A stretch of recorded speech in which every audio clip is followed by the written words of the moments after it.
Welcome to Let's Talk About It. A podcast gives a platform for real talk, real people, real topics, real conversations. Please subscribe, like, comment, enjoy this journey, and enjoy this ride. Welcome to this week's episode.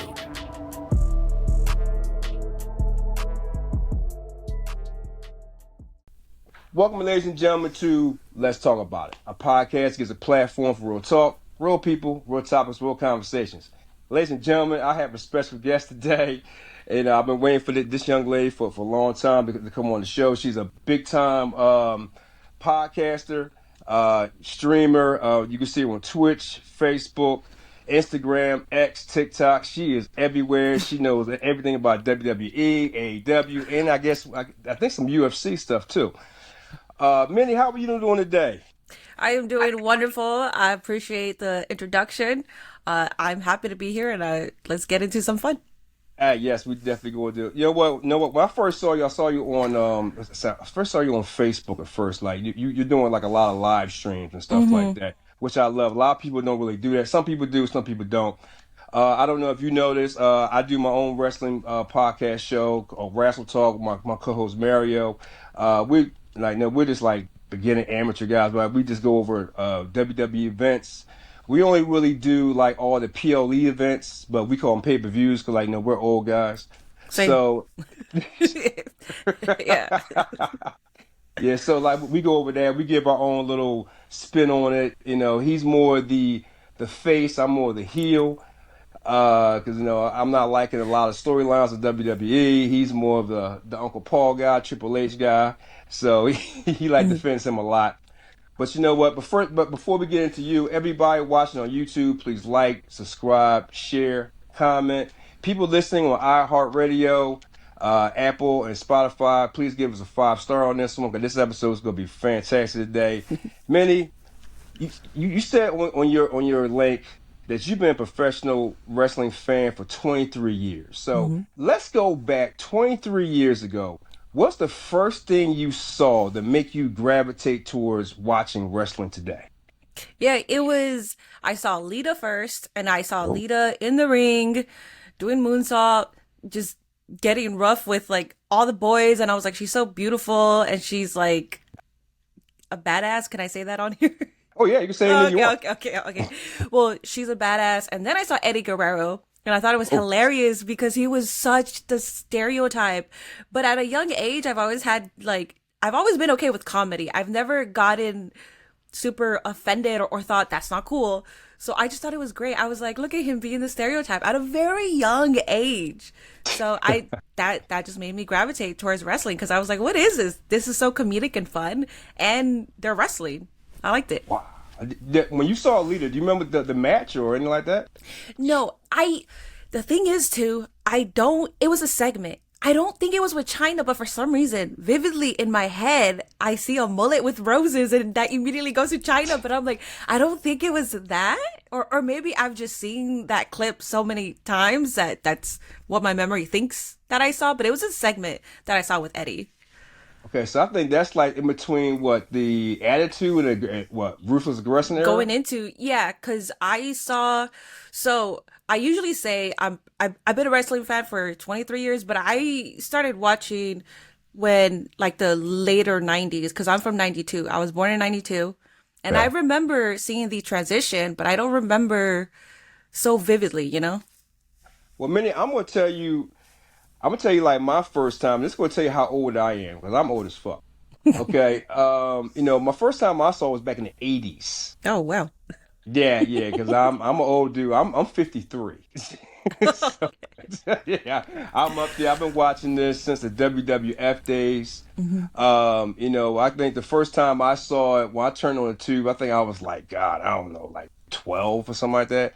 I saw, of course, Hulk Hogan, but I started getting gravitated towards Roddy Piper. Okay. He had the whole Piper's Pit, and he gravitates towards me. I gravitate towards him. For some reason, I always like the heel. For some reason, because the heel makes a story. That just makes everything. So I started watching that, and back in the day, that was way back in the day. Then I kept on watching all the way up to the Attitude Era. The ruthless aggression era wasn't really too much into it. It was okay. The Cena era. Uh, Today's era, no, we'll get into that later on. So throughout 23 years, like you came through at the end of the Attitude Era, going to ruthless aggression Mhm. era. So what was like? Did you remember like some of the big time matches that really like you really loved that you can remember today? Big time matches. There's a lot of matches that I could remember, and but I'm not really good with saying, "Oh, this match was in this era." I believe Kurt Angle versus Chris Benoit at the Oh, Rumble was ruthless, correct? Was it the yes, Rumble? it Yeah. was. I think it was the Rumble. Okay. Yeah. So that match in particular, I I appreciate, even though I'm not supposed to. Lord Voldemort, you're not supposed to. But just speaking, just match. Just the match itself. What other matches? There were a ton, a bunch of Edge matches. Yeah. More Kurt Angle because Kurt Angle was my favorite. That's who I like looked up to, and I acknowledge him as who I am today. Kind of weird, but yeah. You know what? As a female fan, I'm kind of curious about this. So you've been watching for 23 years. You remember the whole Divas division all the way up Mhm. to the women's evolution, even up to today. How do you like the change of that through each step of the last 23 years?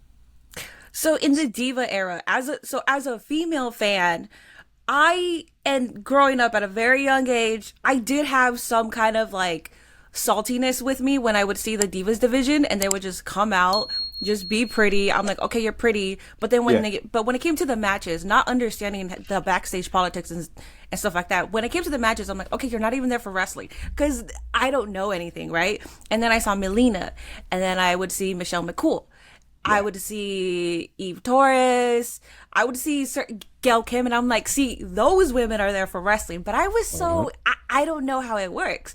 And then it turns out that Michelle McCool and I believe it was Victoria's another one, they Yeah. went out, had a match. They outperformed the men, and then Vince told them, no, you are going to have to redo that match because you're selling it too much. I was like, so now as an adult, I feel bad for even like, like thinking wrongly of these women. They Yeah. just couldn't do what they wanted to do. Well, the women's division has changed a lot. I know, with the whole, a lot of people didn't like it. The Divas. I think they had the championship first, then they went to the Divas. Then Hmm. they went to the, I guess, the Evolution part. They don't have one title. Then they have the women's Raw title and the SmackDown title. Now it's the World's title, WWE title. So when they got to the Evolution part, did you watch the first Mae Young Classic, the first two of them? I did not. No, No. no, I didn't. I think there were some times that I did take off from watching wrestling just because of life, right? Like Yeah, yeah, yeah, yeah. yeah. So when the first one was happening, I don't think I was watching because that happened primarily on NXT, right? Yeah, yeah, Or it was like a little mixture of the rosters and stuff like that. But that era was something I think was something good to give the women exposure. But Mhm. now it's like a whole different level. Like, how you think about the women's division now? Because like me and Mario, we talk about it, and we know we get a couple fans that does not like how way there's less storylines in the women's division. How you feel about that division now? So I agree with the less storylines because you have such a phenomenal stacked roster. Look at NXT. NXT now, they Yeah. have more women's segments and women's matches than anything right now. I remember watching one episode and it was a women's match, women's match, women's match, and they were all killing it. But with the lack of storylines, you can have the greatest women's division, but you need story to really sell it. And I think right now we are in a position with Bianca, Naomi, by the way, Oscar to them, Bianca, Naomi, Jade Cargill. They have the best women's storyline in WWE at the moment. And then we had the Io, Rhea, and Bianca segment, which was Hmm. hilarious. So I think now, Hmm. oh, and Tiffany and Charlotte are finally getting that built up. So I think now there Triple H was a little petty during that press conference where he was like, you guys gotta wait for the build up. And I think right now he's basically saying, here you go, guys. Here's the Oh story, here's the my build up. God. Trust me, we'll get into. I call him Uncle Paul later on, but the women's build up. the storylines, the matches, compared to I guess it was like the 30 seconds, the 1 minute matches back in the Hmm. day up until now. And you said the NXT roster. Don't you feel right that probably even though they're getting a lot of time, that that's the better roster right now for women than the overall main roster, in your opinion? I think talent wise, yes.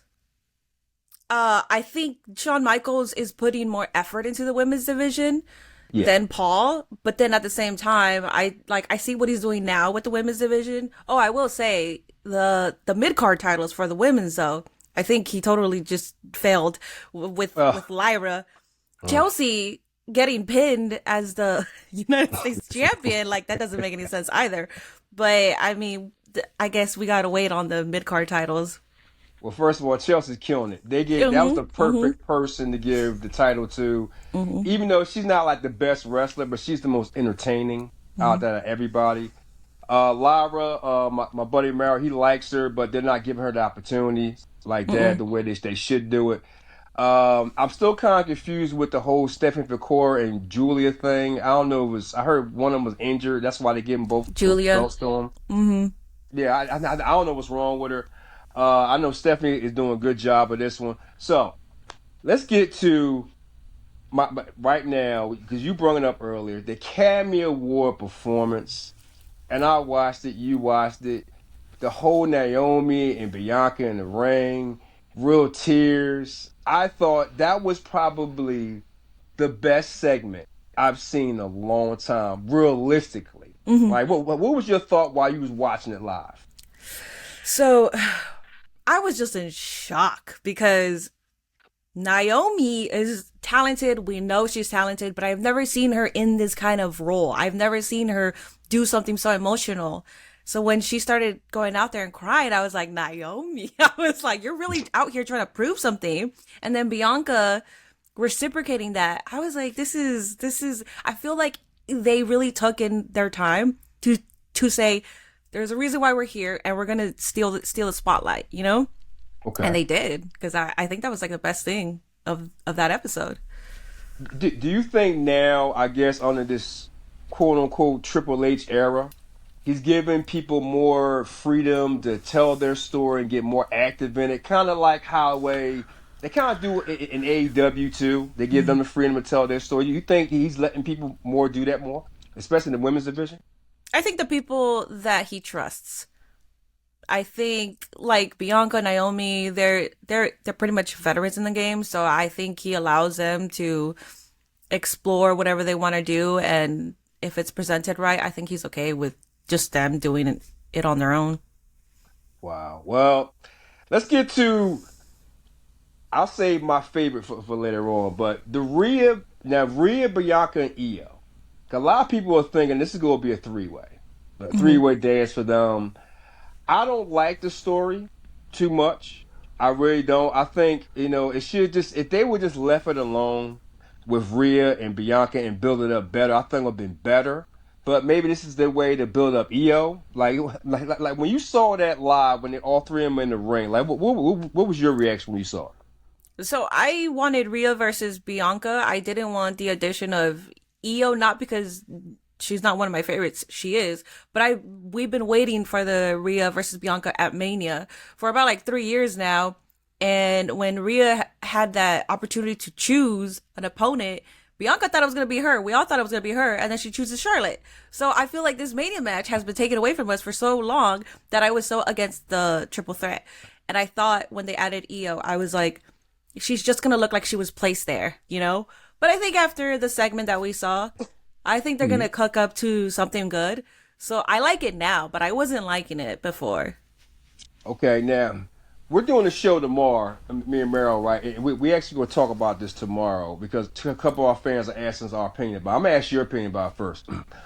When Charlotte won the Royal Rumble, and she first did her promo with Rhea, which I thought that was a really good promo. She called like she's still a little kid and everything like that. Hmm. And I know they want to build up Tiffy time, but if you can remember, the first two times they faced each other, even through COVID, even WrestleMania 2 times, 2 years ago, they tore it down. Hmm. I think, to me, Rhea Charlotte 3 would probably been may have been it. I think that's probably better. You could wait another year for Bianca and Rhea. I mean, like, do you think it's time for Charlotte to go against Tiffy right now? I thought it was a little soon. I did think that. I think it's okay for them to do it as long as Tiffy goes over, because if Charlotte's gonna just get the win over Tiffy, I feel like you build it up Tiffy for what? Just so Charlotte can take the title. So if that's what happens, then that's way too soon for that to happen. But if Tiffy goes over, I'm okay with that. You sure? Because I don't know. You know Hmm. what? I don't think it's gonna go right with the fans though. I mean, it's Charlotte. The fans are always gonna poop on Charlotte. Yeah, I know. I'm a Charlotte defender, but I will say when she won the Rumble, I was like, all right, girl, like we get it, we get it. Yeah. This could have been to somebody else, but whatever. Let me see what happens. Again, if Charlotte wins, though, that's not gonna be good. I just know everyone's going to crash out. Well, if Charlotte wins, do you think if she beats Tiffy, because like a lot of people are talking about, me and Mary was talking about it too, don't you think the chase for Tiffany for Charlotte would be better? Like leading up to, let's say, like, because like they're doing a 2 night SummerSlam, Hmm. right? Hmm. So they will need more matches for that. Which I don't know why they have it in Jersey, but then that's another thing right there. But I don't get that. But but don't you think that would be better, like to have her chase her? Because last night they tore it up. I actually Hmm. like what they did last night. Um, don't you think it would be better for Charlotte to win it now? I think that'd be her 15th. I think whatever she gets. Well, now that you're saying it, so if Tiffy wasn't champion, then I would have said yes, because Tiffy chasing it when Charlotte has the belt, that's better storytelling, because then Tiffany dethrones the queen. And Yeah, like, and it's all about putting over like the talent that's eventually going to be who you are. So I agree, but now that she has the belt, I'm like, I mean, if they do the whole chase thing, that's fine. I really wouldn't like it though. Yeah. I um I think they're rushing Tiffy. And listen, I'm a Tiffy Time fan. I'm Mm-hmm. more of a Charlotte person. I believe people hate on her. I don't Mm-hmm. know why. They Yeah. jealous because she got 14 titles, Mm-hmm. but it is what it is. Let's move on to the men's division. Um I'm gonna start off a little big here. Cena. Cena Silver. Um I I saw your reaction on this and that. You actually kind of called it. Like he's like, no, he gonna turn. He gonna turn. I didn't see it turn into. He made that little frown face. So go back to it. You saw him turn. He hasn't been on TV for 2 weeks. He's well. Do you think that they're going to have Cena win his 17th title at WrestleMania? I can tell you I have no idea. I can't even tell you a yes or a no, which is beautiful. The same thing with the turn, cause they got me, cause I Hmm. kept being asked, oh, but what if it's Cena? I was like, no, it's not Cena, until that moment where they were all in the ring and I was like, Cena is way too happy. He's like, yeah. I'm like, Cena, you got something. You got something that's about to happen. So I can't tell you yes or no. I have no clue. I really don't know. I, you know what, this main event. I mean, we actually gonna talk about it tomorrow. I don't know. You right. I don't know which way it's going to go. The way I would like to see it, because I'm not a Cody fan. I don't like Cody. I think he's a paper champion. I think they've been spoon feeding him since he won the title. I was happy he lost in 39. I I was Damn, so happy. I was jumping up and down. I was crying. Uh, right. You was crying. I was happy. I loved it. When he won in 40. I mean, I was like, okay, yeah, he won in my hometown. I'm from Philly. Hmm. I was like, okay, that's fine. But they haven't given him anything. They didn't have a storyline for him. He was forced. He gave him safe challenges, and I always said this. I said for Cody to get over, totally get over, he would either have to become a heel Hmm. which I think he probably can get away with, or he would have to go against Randy. Yeah. That's the ultimate betrayal right there. Like, so if Cena wins, I'm not a Cena fan either. I'll tell you, I'm a heel. I don't like anybody. So, I like heels too, but I can see some faces. Like right now, Drew McIntyre, that's my guy, man. Love his work. Drew, matter of fact, so I thinking. So I'm glad you said that. So it looks like it's going to be Drew versus Damien. How you feel about that WrestleMania? Whatever. I'm like, I feel like they could have, and the internet thinks that Damian Priest is being over pushed. I think he's fine. Do I need Drew McIntyre versus Damian Priest though? Absolutely not. I don't care. I have no emotions attached to it. And I hate that because everything that Drew does, I'm like, that's funny. You're being a menace. Drew versus Seth Rollins, cool. Drew versus Punk, great. But then when it came to Damian Priest again, I'm just like, all right, I don't really care for it. Well, first of all, I agree with everybody. Damon is being overpushed. I think he's a fraud. He Ladies, is not a fraud. He is not a fraud. I don't think he's being overpushed. I just think the thing with Damien, I think he needs to get out of his head. yeah. Stop listening to the noise of the internet and just be out there and be himself, because there's moments that he shines and he shows that he's supposed to be there, but I think he just listens to people. So when he goes out there, he just feels like, maybe I am a fraud. Yeah, because he is a fraud. Anyway, ladies and gentlemen, if you're watching on YouTube, please like, subscribe. Please hit that notification button when this drops. You'll be able to see it automatically. People on Apple and Spotify and iHeartRadio, please give us a 5-star rating. Give us a like on that one. Minnie, let's get to, I guess it's going to be the three-way dance, Seth, CM, and Roman. Because, we saw the steel cage match on Monday night, which I thought was a damn good match. I'm not a favor for this three-way that's coming up. And also, I want to know what this damn fucking favor is Yeah. that he has. So, so what do you think is going to be about? The favor? All of it. I I like that it's a three-way because they all have history with each other, and I feel like Yeah. if Roman is a part of a three-way, that's gonna be a main event. So CM Punk is finally going to get his main event. Yeah. I wanted Jey Uso and Gunther to main event, but that build-up has been lackluster. Hopefully they start building that up. But now I don't see that as a main event just because the build-up, it's not good. So if that does main event, I'd be happy. CM Punk finally got his main event. Mm-hmm. Who goes over? I think CM Punk should be going over. The favor? Paul Heyman makes sure that CM Punk wins over Roman? I have no idea. I have no idea. I hope they keep the favor going for like all year. I hate that. No. I I love it. hate that. I Why? hate Why that. you hate that? Why? Because I want to know what it is. And like, I could be patient with some things, but this one I'm like, can you just tell us what the favor is, man? Okay, I give you that right now. Do you believe the rumor that Brock's gonna come back at WrestleMania?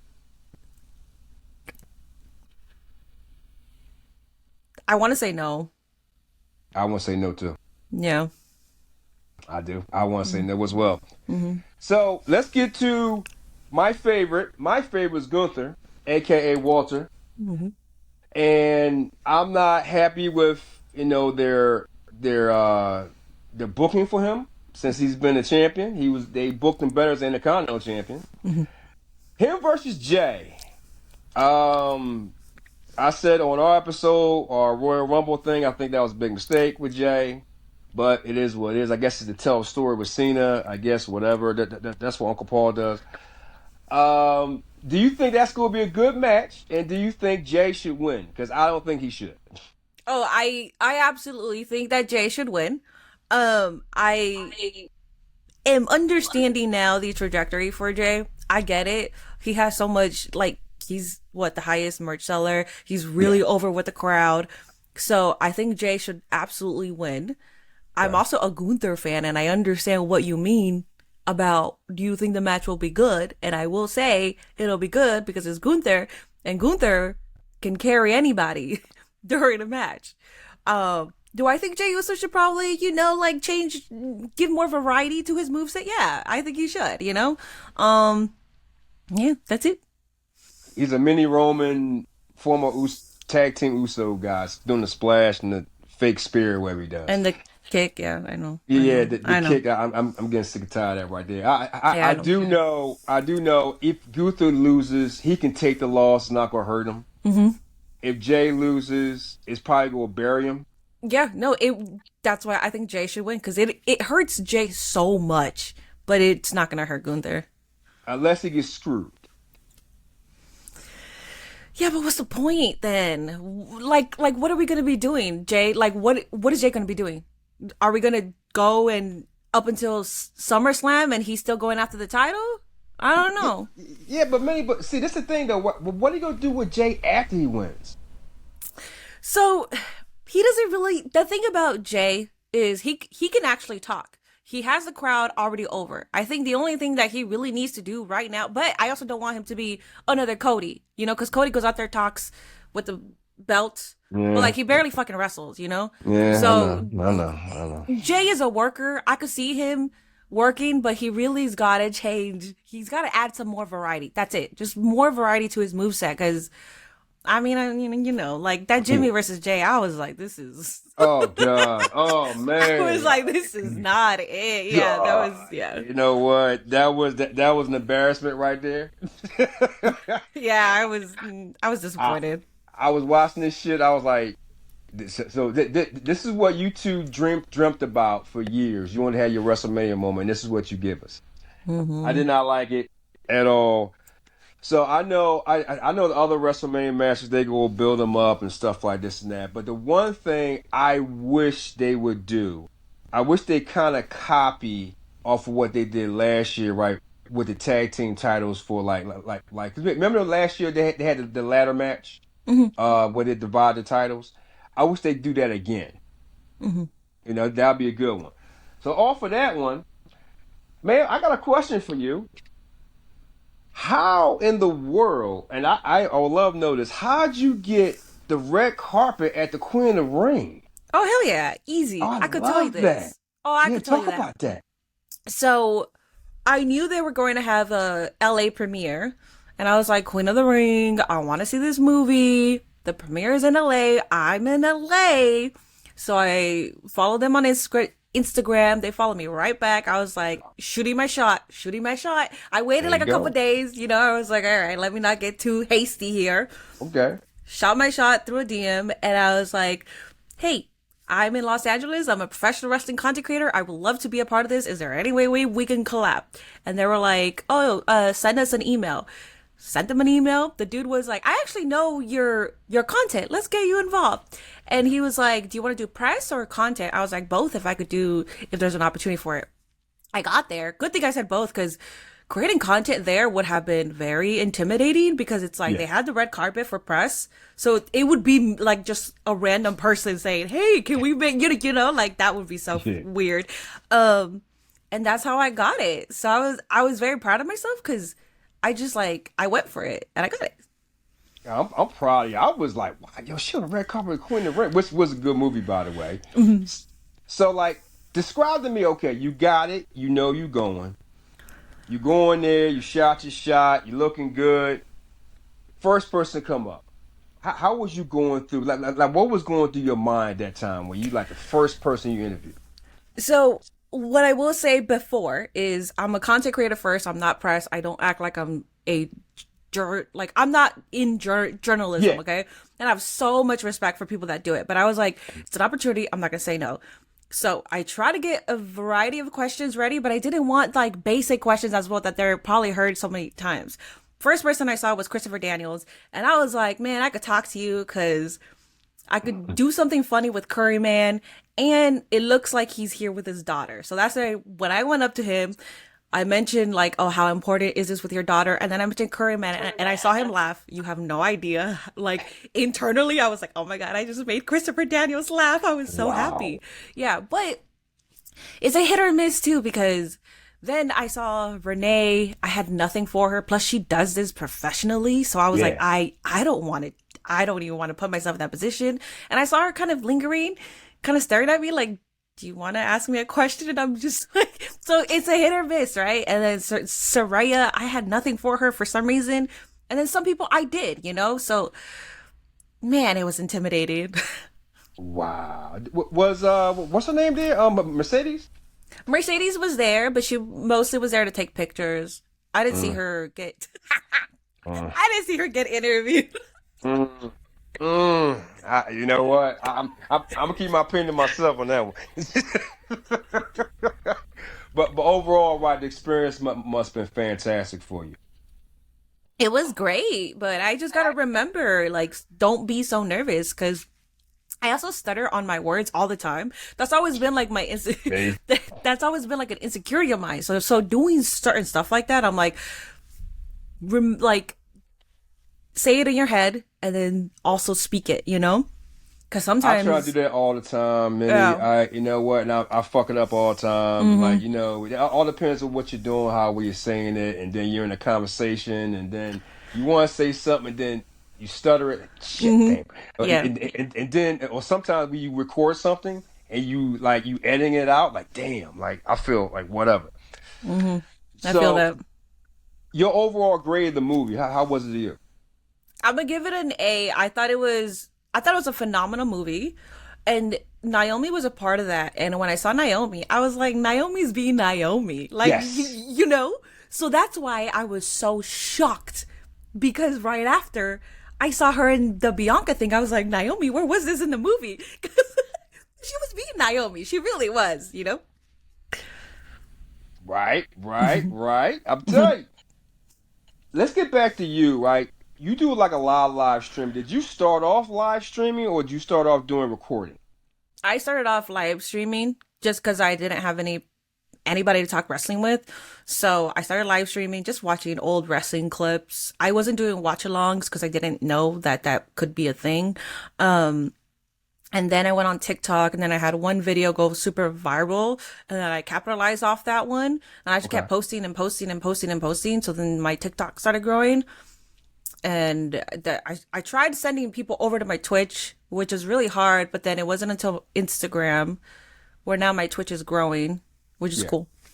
No, it definitely cool. So when you decide, when you sat down, like at your love of wrestling, like, I could talk about this shit for hours and Hmm. days and all type of stuff. What was that moment where you said, all right, I'm gonna take this live? Like, what made you go live and start talking to? I know you want to talk to other people, but what was that pivotal moment where you said, I'm going to do this? It was just the interactions when I first started talking with people and just like knowing how passionate and invested I am within this industry. So when I met other people and they knew what I was talking about, so it's not like I was talking to a wall or thinking this, you know, because that's how it Yeah, was. I'm like, oh, I hate that they're doing this, but I had nobody to talk to. So when I would talk about it with people and we'd have a discussion, I was like, cool. And I was like, I could really try to make this a thing because I actually enjoy doing it.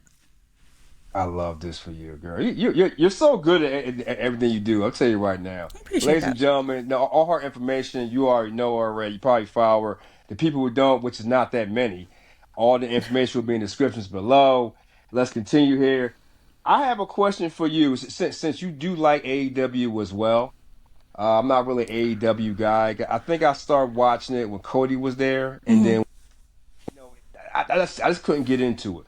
Hmm. But when AEW first came out, like, was you like hooked to it? Was you kind of suspect about it? I mean, like, how way you feel about AEW compared to WWE now?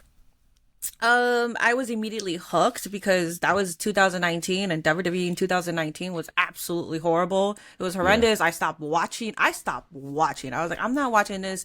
Yeah. It was that bad for me. And then there was this pay-per-view that Cody and his buddies did all in and I was like, okay, this is cool. And then I was like, oh, and now they're creating a show out of it. Okay. I was absolutely hooked. Is that the same AEW now? It's not. And that's very unfortunate, but I'm very attached to the characters. I'm attached to their stories. Swerve Strickland, Timeless Tony, just seeing their come up from WWE where they probably weren't given the opportunities that they're afforded now in AEW. I love Yeah. that, you know? So that's the whole I love that. I wish AEW could not go back to what they were doing, but I wish they could invest more in I'm gonna say stories, but they have really good stories right now. But I'm gonna say just more stories, you know? Um I do think WWE right now is the better product, obviously, but we're talking about a 50 plus year company compared to like Mm. a 5 year company. So, you know, Your AEW now. If you have no, I'm gonna ask you. I'm gonna ask you like a question. Somebody asked me. I'm gonna answer it tomorrow. I'm gonna answer it to you. Do you have a dream match between one person in WWE now and somebody in AEW right now with their yeah, characters right now? yeah, Seth Rollins versus Will Ospreay, Seth Rollins versus Kenny Omega. We could do MJF versus Roman Reigns. Yes. Um, Mariah May versus Tiffany Stratton, Timeless Tony versus Charlotte Flair, Swerve Strickland versus. Why does Seth Rollins keep coming up? I was like, Swerve Strickland versus Drew McIntyre because they're both damn Ooh. menaces. That would be a Ooh. damn good match, actually. Yeah. Ooh. You know what? Since you say that, don't you think WWE dropped the ball on Bobby? I think WWE dropped the ball on all of them. On Hurt Syndicate, on Hurt Business, on Bobby, 1,000%. But Shelton Benjamin, damn it. Like, in the short amount of time that man has been in Mhm. AEW, he's already doing his best work compared to what WWE gave him. And you forget how good that man is in the ring. Because, damn it, these AEW matches, I'm like, Shelton Benjamin, like, you're good. Like, you're actually really, you could be top 10 if WWE built you the way that you should have been built. But they didn't. So that pisses me off about them because it's like, they're so freaking good. MVP on the mic, best talkers in the game, man.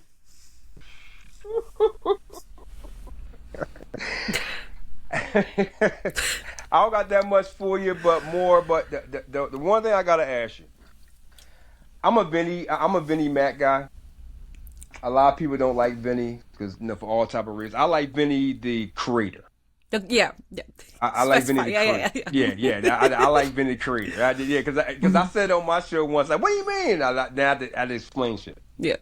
The creator. So, do you feel now that it's better with Triple H with creative storylines or when Vinnie Mac had it? See, Well, it depends on the people. yeah, because Vinnie Mac had some really good stories, but then he had the most horrendous ones, you know? And I feel like with Triple H, it's more balanced. It's like you can have a really good one, or it's like, whatever. I don't think it's going to be horrendous under Triple H. But with Vinnie Mac, like some were really, really damn bad. Like, why are we doing this? So I'm gonna go with Triple H. Mm. Mm-hmm. Your Uncle Paul guy, girl. uh, Mario, I know you watching this, man. Yo, she likes Uncle Paul too, bro.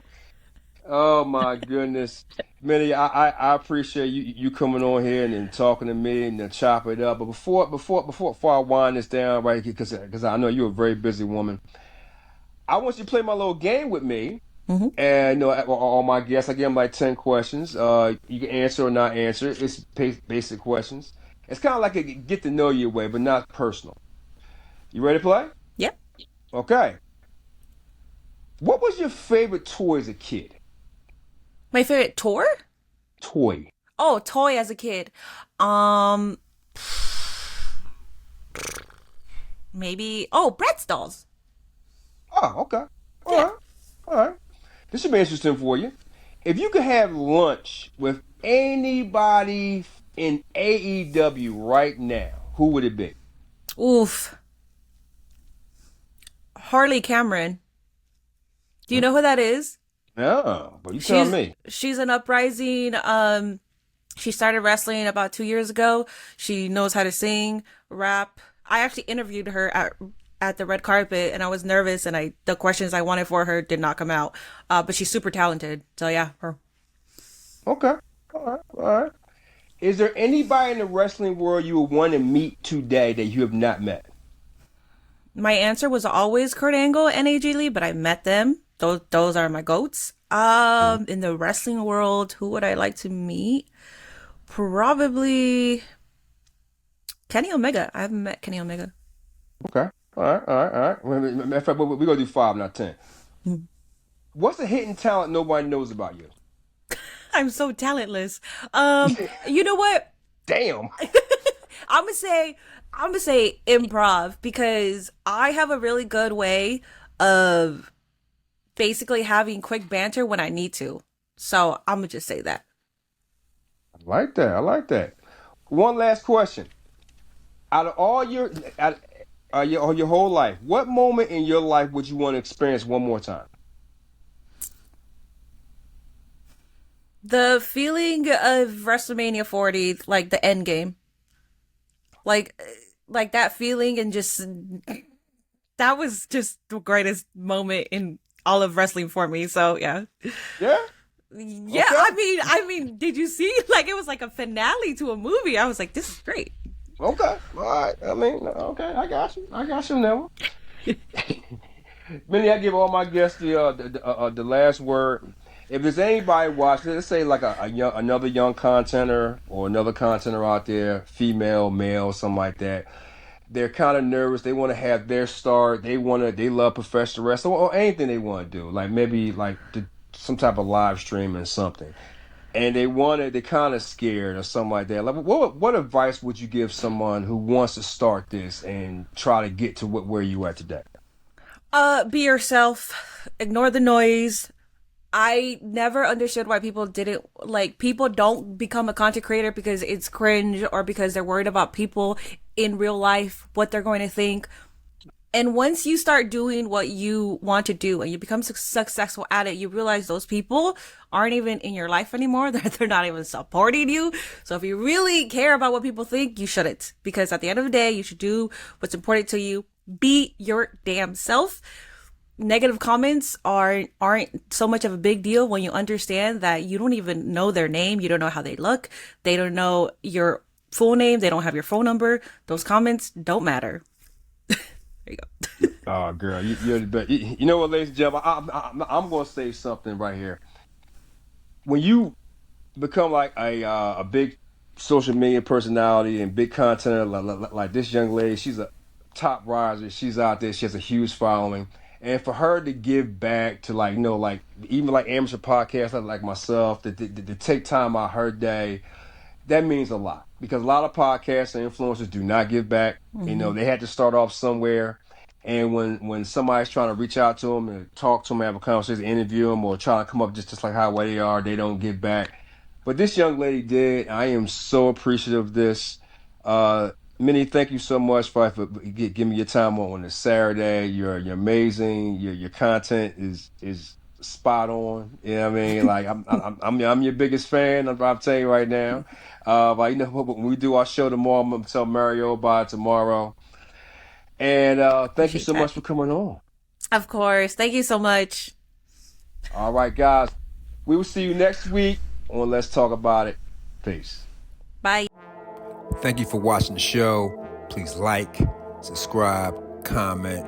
Stay tuned next week for another exciting episode on Let's Talk About It.